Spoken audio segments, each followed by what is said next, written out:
Je m'appelle Pierre-Hubert Martin, je suis délégué aux relations territoriales du groupe La Poste sur le département du Vaucluse. Je m'occupe de l'intégralité des relations institutionnelles sur ce département. La Poste est un acteur territorial important et qu'on souhaite maintenir nos liens dans les quartiers, on souhaite être présent par notre présence postale, par notre présence physique aussi, auprès des facteurs qui tous les jours passent devant toutes les boîtes aux lettres et sont capables maintenant d'apporter de nouveaux services à cette population fragile. Et on travaille avec des collectivités, ou on essaye de travailler avec des collectivités pour pouvoir apporter plus de services à ces populations. On investit énormément également dans la rénovation de nos bureaux de poste dans ces quartiers politiques de la ville. Pour vous donner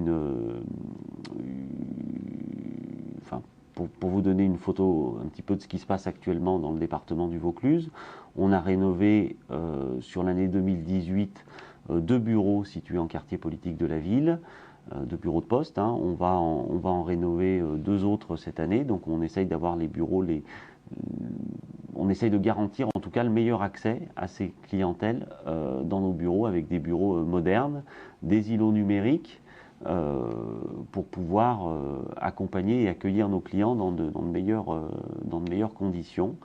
Et j'insiste sur ce volet médiation numérique qui n'est pas rien, parce que ça représente pour la Poste et pour le fonds de péréquation postale un budget de 180 000 € par an. On se rend compte qu'aujourd'hui le tout numérique crée des exclus et qu'on pense que la Poste a un rôle à jouer dans cette médiation et la manière de pouvoir aider ces personnes éloignées de l'Internet à être plus connectées pour pouvoir remplir tout un tas de démarches qui sont maintenant dématérialisées. Cette médiation numérique, on l'a fait par le biais de partenaires. Sur le département du Vaucluse, on travaille avec FACE Vaucluse, qui est une fondation, la fondation Agir contre l'exclusion, et où on a des médiateurs qui viennent tous les jours dans chacun de nos bureaux de poste situés en quartier politique de la ville pour pouvoir accueillir ces clientèles fragiles, les aider dans leur démarche, d'abord postale, et puis maintenant dans leurs questions, dans leurs problématiques numériques. Actuellement, on est signataire de la charte entreprises et quartiers. Au niveau national, ils ont signé la charte Pacte. Et puis maintenant, on va regarder comment est-ce qu'on la décline au sein de nos départements, ou en tout cas en région. Alors, le groupe La Poste s'engage auprès du secteur de l'ESS et de la politique de la ville, principalement autour de l'Alliance Dynamique. L'Alliance Dynamique, c'est un partenariat que signe La Poste avec différents acteurs de l'ESS ou de la politique de la ville, ayant pour but de trouver des terrains communs entre ces secteurs protégés ou ces secteurs politiques de la ville et les activités de la Poste.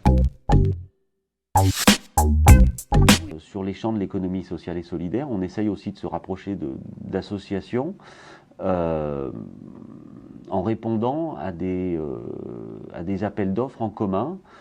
C'est ce qu'on fait notamment avec le centre social Espelido dans le département du Vaucluse, où sur des chantiers de désarchivage, La Poste répond conjointement avec Espelido à des dossiers de désarchivage où on sous-traite une partie de notre travail de désarchivage. Ce désarchivage, c'est principalement du recyclage de papier.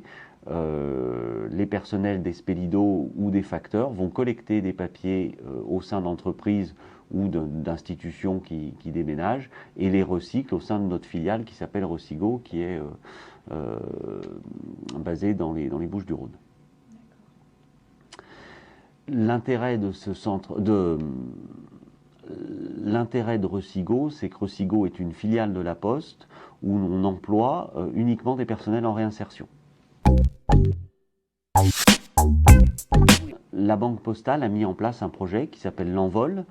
Au sein de ce projet, chaque postier a le choix, c'est du volontariat sur son temps privé, d'accompagner un jeune méritant durant toute sa scolarité, de la seconde aux études post-bac.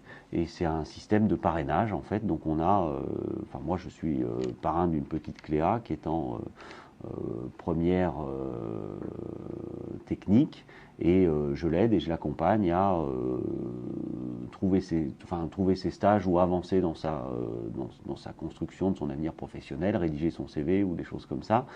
Et on l'accompagne aussi dans des activités culturelles.